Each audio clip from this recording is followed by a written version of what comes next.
ॐ श्री सरस्वती द्वादशनामस्तोत्रम्। सरस्वती त्वियं दृष्ट्वा वीणा पुस्तकधारिणी हंसवाहसमायुक्ता विद्यादानकरी मम।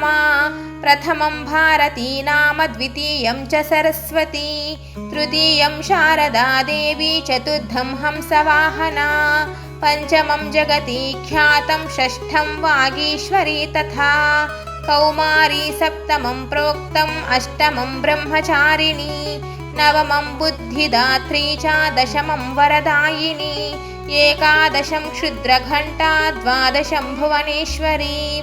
ब्राह्मी द्वादश नामानि त्रिसन्ध्यं ह्यः पठेन्नरः सर्वसिद्धिकरी तस्य प्रसन्ना परमेश्वरी। सा मे वसतु जिह्वाग्रे ब्रह्मरूपा सरस्वती।